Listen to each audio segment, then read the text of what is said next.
गणेश श्री गणेश।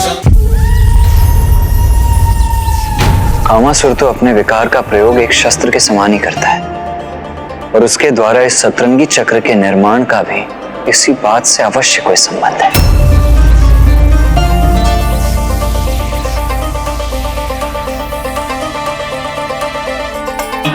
समझ गया, मैं इसका रहस्य समझ गया।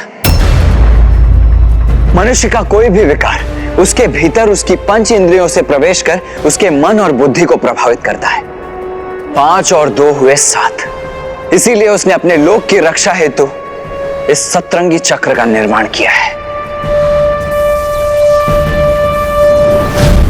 अर्थात भैया ये सतरंगी चक्र हमारी 5 इंद्रियां नेत्र, कर्ण, जीभा, नासिका और त्वचा ये मन एवं बुद्धि से संबंधित है।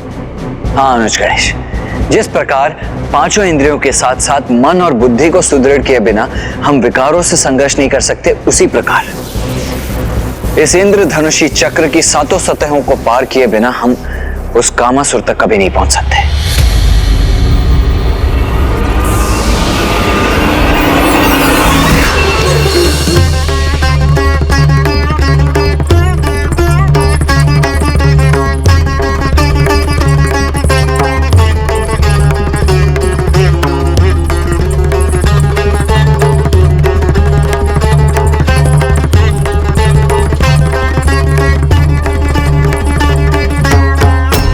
मात्र संगीत से उत्पन्न होने वाली नहीं, अपितु कामासुर के विकार की वाष्प है जो धीरे धीरे समस्त ब्रह्मांड में फैल जाएगी और सारे जीव जंतु, चाहे वो पशु हो या मनुष्य, सब के सब काम भावना से ग्रसित होकर मेरे वश में हो जाएंगे। मैं कोई ना कोई उपाय तो अवश्य ढूंढूंगा भैया। उस दुष्ट कामासुर के इन सतरंगी चक्रों की सभी सतह को अवश्य पार करूंगा मैं और उसे उसके काम विकार के विस्तार करने से रोकने पर विवश कर दूंगा।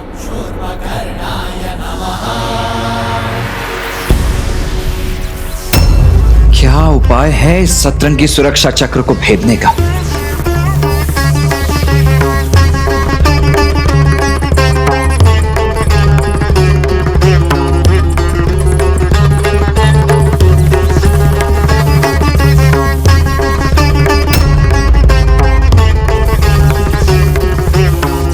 इस विचित्र संगीत के साथ इस रहस्यमयी वाष्प के विस्तार का क्या अर्थ हो सकता है भला?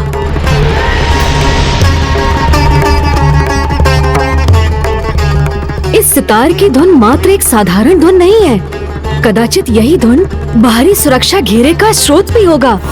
यदि हमें इसे रोकना है तो इस धुन को बंद करना ही होगा भैया।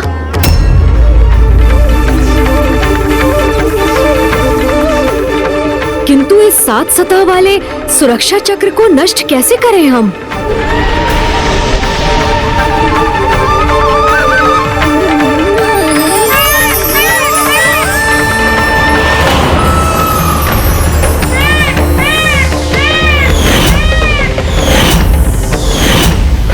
कदाचित इसका उपाय हमारे समक्ष है, क्योंकि मयूर जी तो चक्र के भीतर जाकर भी सुरक्षित रहे।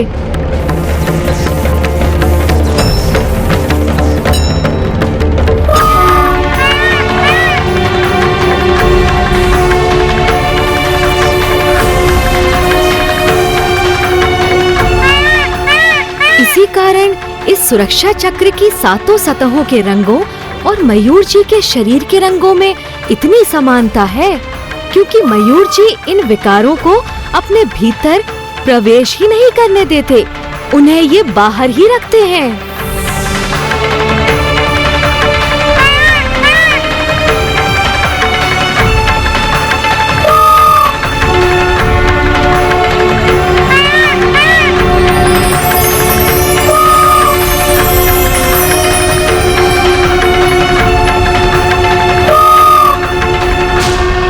क्या हुआ अनुज? इस प्रकार एकटक क्या देख रहे हो तुम? समस्या का समाधान भैया। कैसा समाधान? ध्यान से देखिए भैया, पांचों इंद्रियों के साथ मन और बुद्धि इन सातों पर नियंत्रण के एकमात्र प्रतीक हैं। इनके ये 7 रंग पंच इंद्रियों के साथ साथ मन और बुद्धि पर भी नियंत्रण दर्शाते हैं। किंतु इससे हमारी समस्या के समाधान का क्या संबंध है अनुज? भैया, मयूर जी संपन्न है, वही 7 रंग इस सुरक्षा चक्र में भी हैं।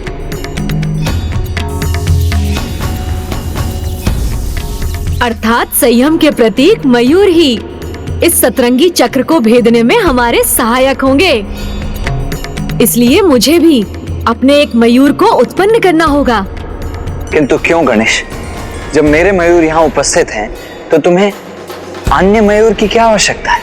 भैया, आपका मयूर आपकी संयमता का प्रतीक है, जो आपने उन्हें अपनी इंद्रियों में साध लिया है। ठीक उसी प्रकार मुझे भी एक ऐसा ही मयूर उत्पन्न करना होगा, जो प्रतीक होगा मेरी इंद्रियों में साधी गई मेरी संयमता का। तभी हम कामनाओं के इन 7 सतहों को भेद कर इन्हें पार कर सकेंगे भैया।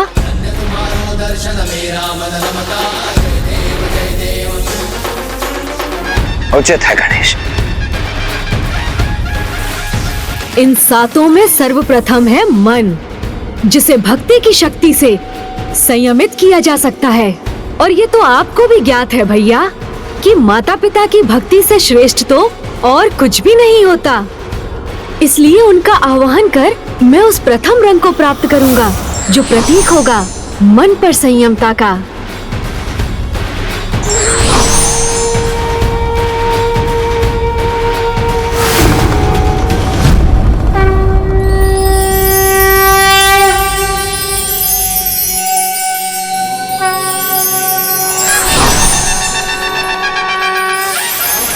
और दूसरी है बुद्धि, और बुद्धि को ज्ञान की शक्ति से ही संयमित किया जा सकता है। इसलिए भैया, अब मैं माता सरस्वती और ब्रह्मदेव का आवाहन करूंगा, जो मुझे द्वितीय रंग प्रदान करेंगे। हमारा आशीष सदा तुम्हारे साथ है पुत्र गजानन।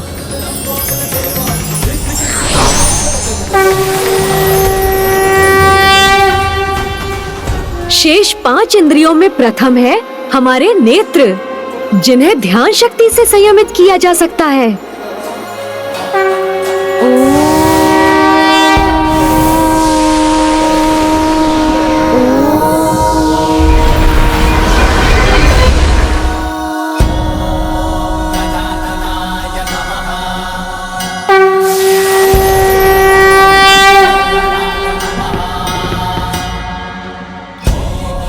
फिर कर्ण, जिन्हें अंतर्ध्वनि की शक्ति से, जीवा जाप शक्ति से, नासिका आत्म शक्ति से और त्वचा को तपो शक्ति से संयम में रखना संभव होता है।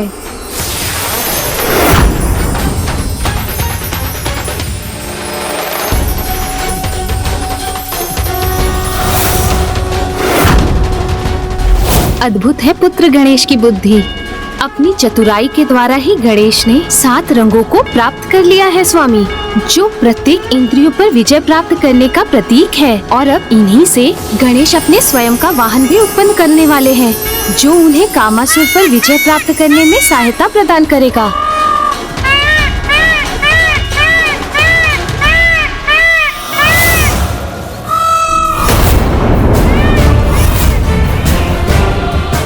ये किसका विचित्र और अप्रिय स्वर है?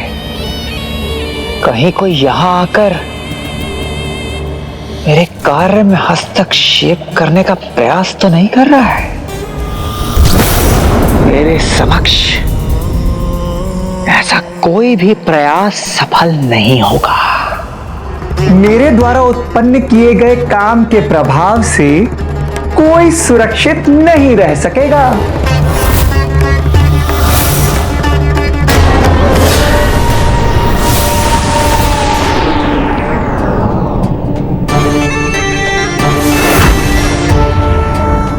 अब हमें भीतर प्रवेश करना चाहिए भैया, चलिए।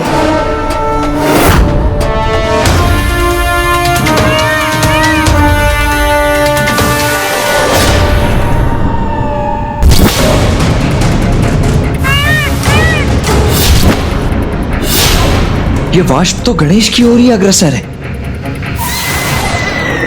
गणेश सावधान!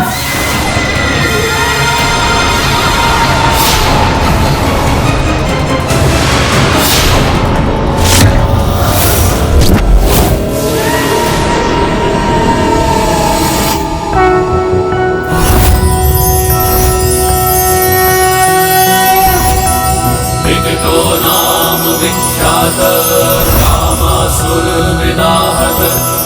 मयूरवाहश्चायं सौरभ्यः स्मृतः।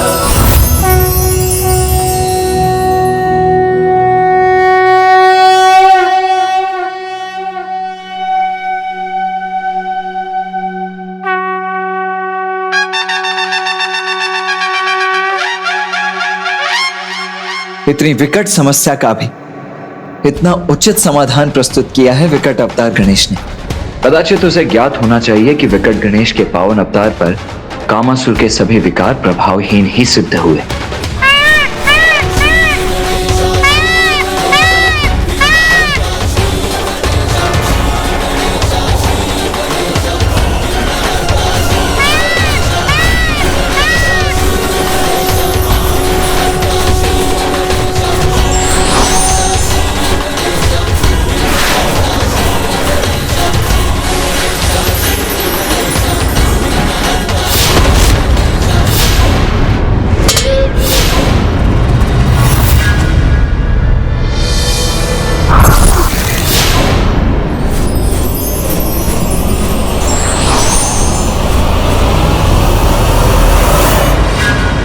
मेरे वाद्य यंत्र का तार कैसे खंडित हो गया? किंतु अभी अन्य तार तो शेष है। इन्हीं से अपना प्रबल प्रभाव उत्पन्न करूंगा मैं।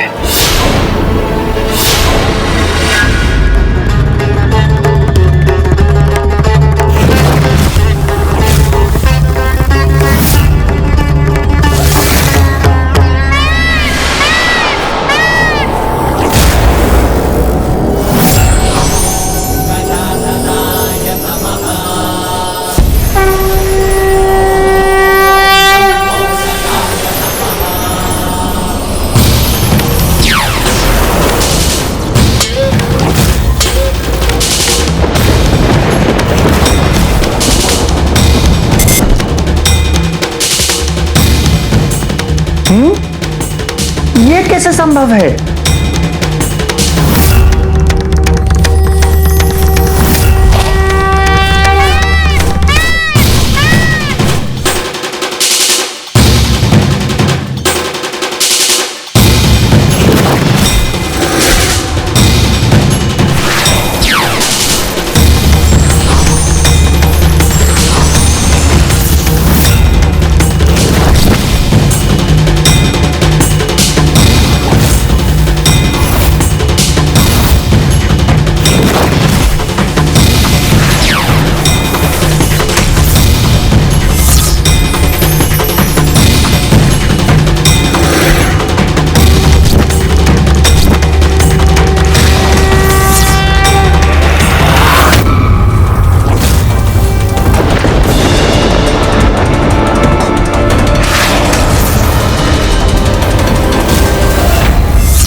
मेरा वाद्य यंत्र किसके प्रभाव से खंडित हो रहा है?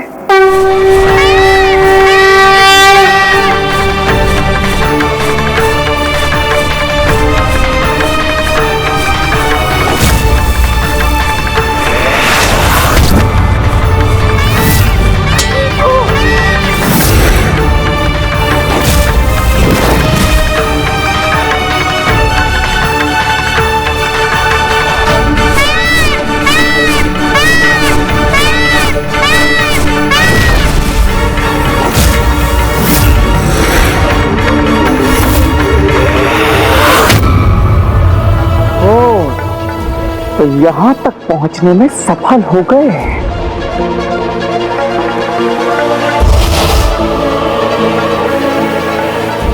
गणेश जी। नहीं मूर्ख कामासुर, मात्र गणेश जी नहीं, विकट गणेश जी।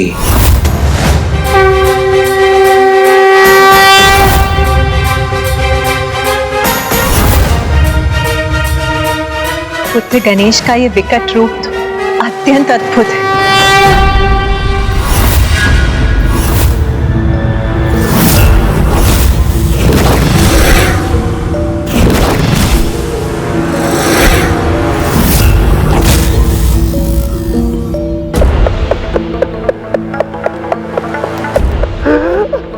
विघ्नहर्ता हो या विकट गणेश जी,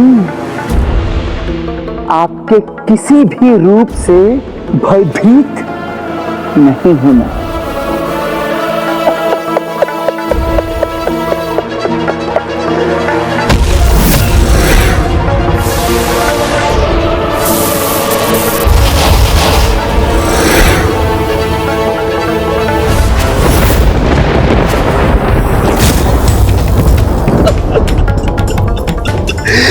गणेश जी,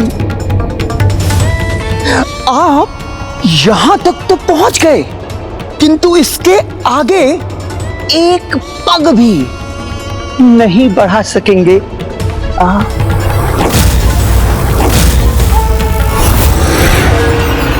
ये मार्ग तो विकट गणेश के लिए भी अत्यधिक विकट है। कामासुर, अपने विकार पर नियंत्रण रखो। तुम्हें पिताश्री शिव शंकर शंभू ने एक पिता की भांति यही समझाया था, किंतु तुम नहीं सुधरे। तो अब मैं तुम्हें चेतावनी देता हूँ, त्याग दो अपने कुटिलता भरे प्रयोजन को और धर्म के पथ का पालन करो। गणेश जी, पहचानिए मुझे, कामासुर हूं मैं और मेरे अस्तित्व का मात्र एक ही प्रयोजन है इस समस्त सृष्टि में, काम के विकार का विस्तार। और शीघ्र अपने इस विकार के विस्तार में पूर्ण सफलता प्राप्त होने वाली है मुझे। देखिए गणेश जी, देखिए किस प्रकार इस कामासुर की वाष्प इस समस्त पृथ्वी पर छाकर उसे प्रभावित करने वाली है।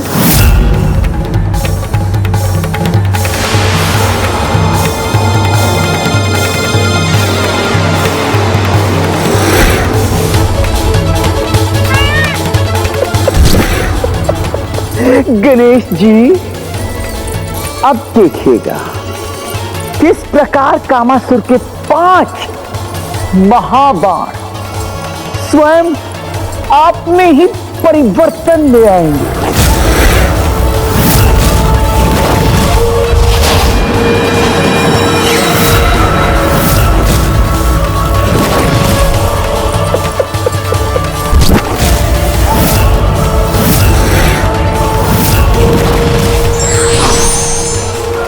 इस समस्त ब्रह्मांड में कोई भी आपकी रक्षा नहीं कर सकेगा गणेश जी। ये है मेरे नकारात्मक कामनाओं के 5 महाबाण।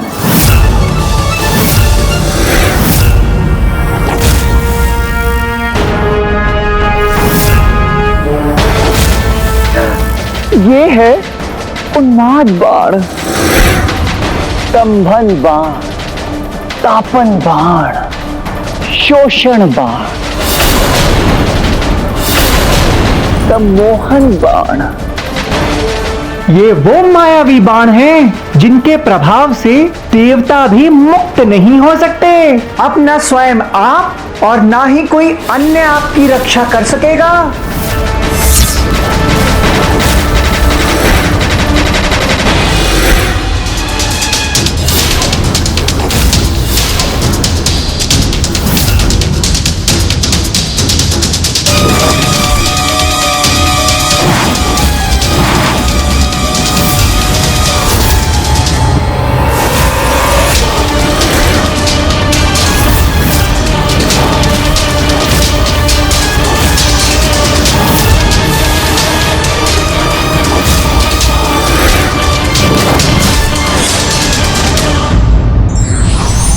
जीत और हार मनुष्य स्वयं नहीं अपितु उसका मन और मस्तिष्क निश्चित करता है। इसीलिए व्यक्ति को कभी भी आत्मबल नहीं खोना चाहिए। For more updates, subscribe to our channel, click the show links and enjoy watching the videos.